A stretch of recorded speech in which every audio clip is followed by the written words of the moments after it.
Contact Entreprise vous présente Libreco.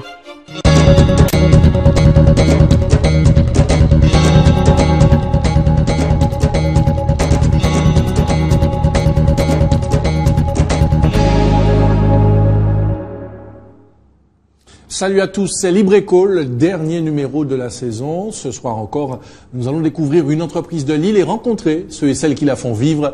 Voici donc le sommaire de ce soir. Un univers dans lequel on fabrique des stores, mais pas seulement. À Fabricom, la production locale est de mise, avec des machines inédites pour la zone. La société propose du Made in Martinique qui la différencie des autres. Nous verrons pourquoi. Un monde constitué d'hommes, en majeure partie, tout en maîtrisant parfaitement les outils et les méthodes. Immersion au cœur de l'équipe. Nous partirons à la découverte de cette carterie très originale, puisque la base des cartes et enveloppes conçues par la porteuse de projet est concentrée sur les produits naturels comme la banane notamment. Sans oublier nos chiffres et données économiques de Lille. Vous êtes prêts? Nous aussi. Libreco, c'est parti! Et comme chaque mercredi, Jean-Paul Joannel est avec nous. Bonsoir Jean-Paul, comment allez-vous? Bien, je suppose. Bien, mais j'ai des sentiments mêlés, parce que le sentiment du travail est nécessaire, mais qui n'est sans doute pas suffisant pour bien faire connaître notre économie à nos téléspectateurs. Bon, en tout cas, on aura 2 mois de vacances pour réfléchir à peu près, et puis revenir sur de bonnes bases. En tout cas, on en reparle tout à l'heure de toute façon. Fabricom Store, ça ne veut pas dire que Store d'ailleurs, puisque la société fabrique de nombreux autres produits, créés depuis plus de 25 ans et reprises depuis 6 ans par son actuel gérant. Dans cette entreprise, on a tout misé sur le local, un pari osé, mais gagnant visiblement. C'est ce qu'ont constaté Marion Bois, François Brigitte et Gaël Dufief. Fabricom Store fabrique des stores vénitiens bien sûr, mais aussi des films teintés, des fauteuils, c'est-à-dire la sellerie, ou encore des moustiquaires et toutes sortes de stores extérieurs ou intérieurs. Dans cette activité, on se doit de diversifier les produits pour répondre aux besoins. Bonjour Marie. Le responsable commercial travaille main dans la main avec des agenceurs et des architectes. Réunion de travail entre Marie-France Barou et Julien Cruz autour d'un projet pour un particulier. Donc en fait, ce qu'il me faudrait, c'est pouvoir en fait occulter cette partie-là sans vraiment fermer complètement être dans le noir. Voilà, on est à l'extérieur. Dans cette phase, le dialogue entre le fournisseur et le concepteur est primordial. Julien Cruz doit proposer le produit idéal. Il y a toujours ce travail avec le fournisseur qui, lui, reste proche de nous pour nous tenir au courant de tout ce qui sort, de tout ce qui est nouveauté, de tout ce qui est tendance, et à nous de le mettre après en application. Mais pour suivre les tendances, il faut savoir investir. En décembre 2008, l'entreprise débloque 200 000 € pour développer son parc machine. Les grèves de 2009 arrivent 2 mois plus tard, un coup dur pour amortir cet investissement.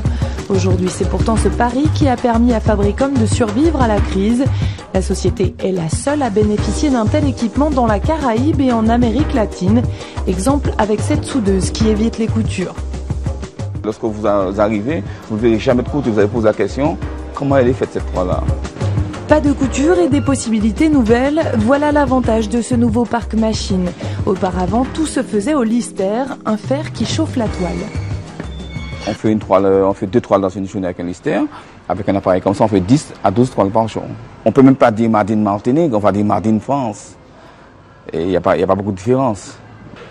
Grâce à ces machines, l'entreprise n'importe que des matières premières et non des produits finis.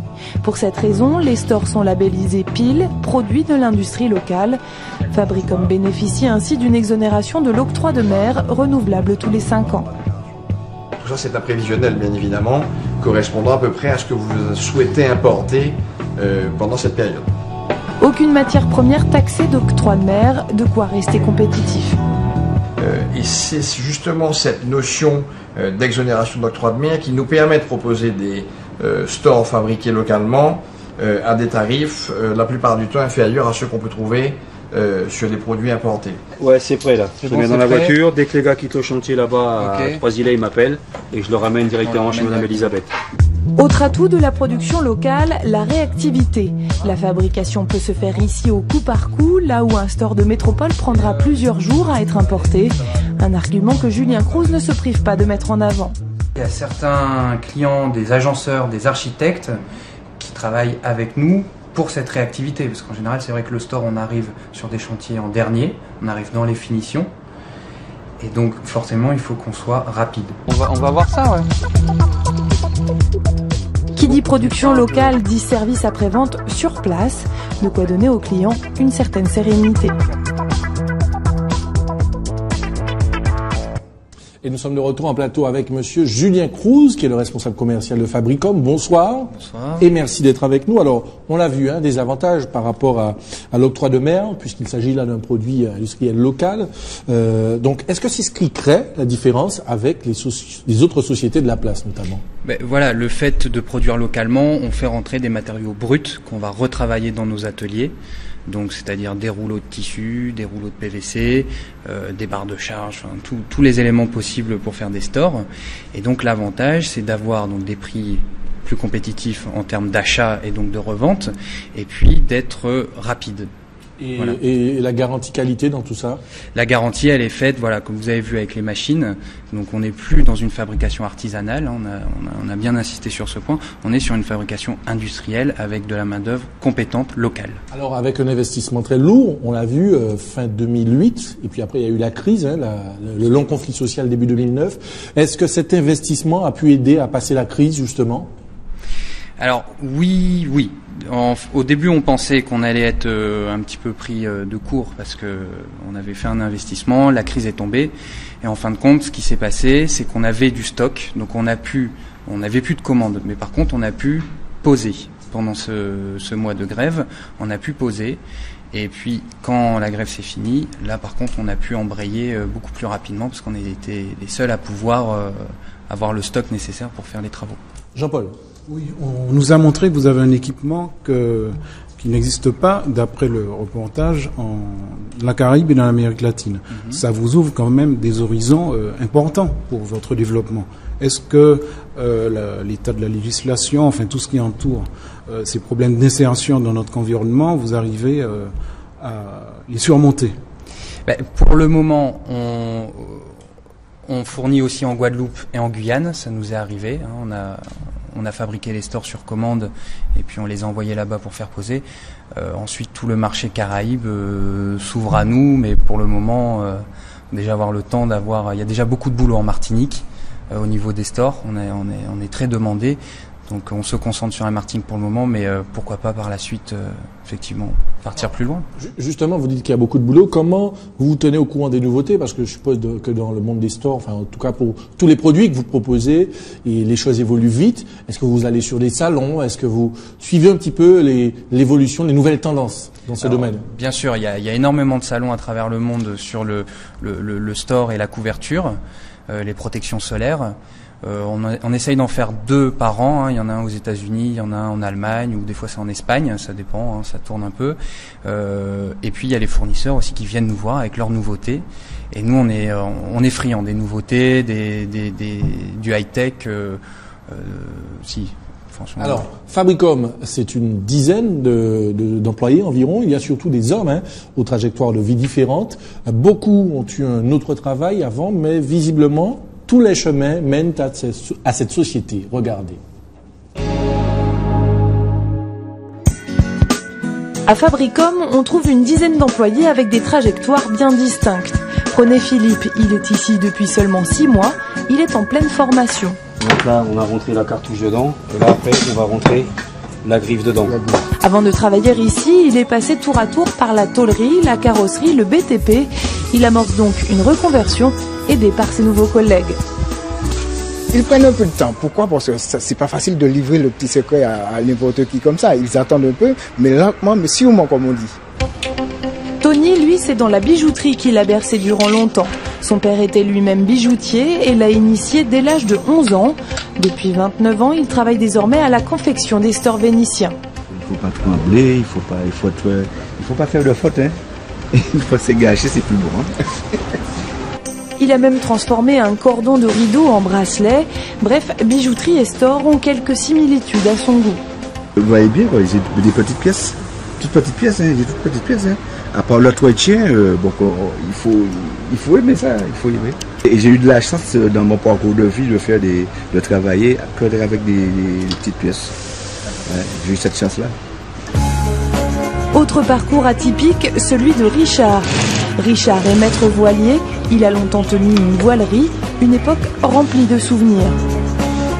J'ai fait la première voile de Yole en 1985 et qui a gagné le Tour de Yole en plus. J'ai travaillé pour Tabarly qui est venu en Martinique, j'ai fait pas mal de trucs. Et puis je suis resté comme ça, quoi. Et après je me suis formé dans la tapisserie et la tapisserie m'a emmené à faire la sellerie et puis je suis polyvalent un petit peu de tout. La polyvalence, ça lui connaît. Grâce à la formation de Richard, les innovations fusent. Il propose sans cesse de nouvelles idées pour améliorer les produits. Et avant il ne faisait même pas, maintenant il fait un bon. Grâce à vous? Pas grâce à moi, grâce à nous. Nous essayons de nous mettre ensemble pour pouvoir faire avancer l'entreprise. Partager les savoir-faire, c'est finalement le meilleur moyen pour ouvrir de nouveaux horizons. Nous sommes de retour avec Julien Cruz, le responsable commercial donc de la société Fabricom.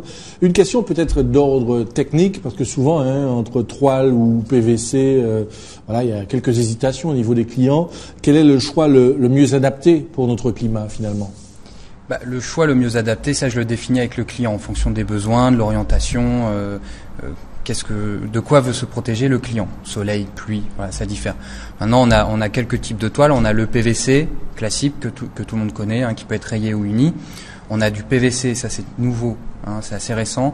Le PVC micro-perforé qui permet l'aération, qui permet de voir à travers, plus esthétique, plus technique. Et puis après, on a le tissu que tout le monde connaît. Alors, les gens boudent un peu le tissu par rapport à la moisissure, mais maintenant, il faut savoir que les tissus sont traités.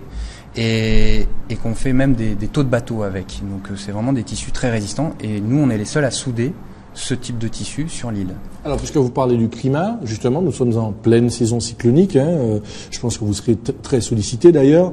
En termes de résistance au vent et aux cyclones, alors on sait que le risque zéro n'existe pas, mais est-ce que vous proposez certaines garanties à vos clients?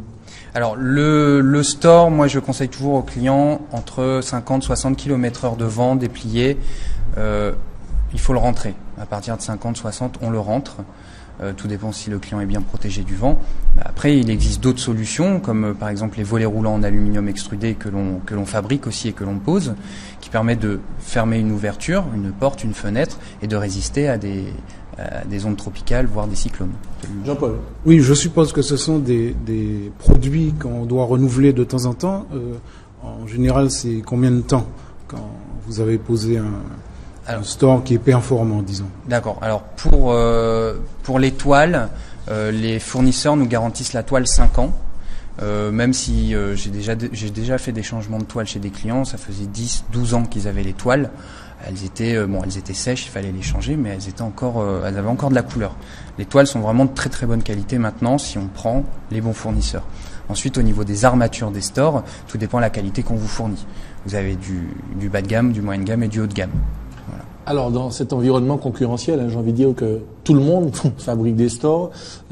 Quels sont vos atouts? Et puis au niveau des tarifs surtout, parce que ce qui intéresse nos amis téléspectateurs, est-ce que vous vous différenciez des autres? Alors oui, c'est vrai que je rencontre souvent le problème où les clients sont complètement perdus dans la jungle des prix des stores et dans la qualité, dans la fabrication. Voilà. Nous, ce qu'on met en avant, c'est ce savoir-faire, c'est ce parc de machines et à un prix, comme je dis, on n'est pas les moins chers, on n'est pas les plus chers. Le but, c'est pas d'avoir un prix le moins cher et puis de pas avoir de service derrière. Nous, on a un juste milieu, qualité, prix et le suivi après-vente, bien entendu. Eh bien, Monsieur Cruz, vous restez avec nous. On va vous retrouver dans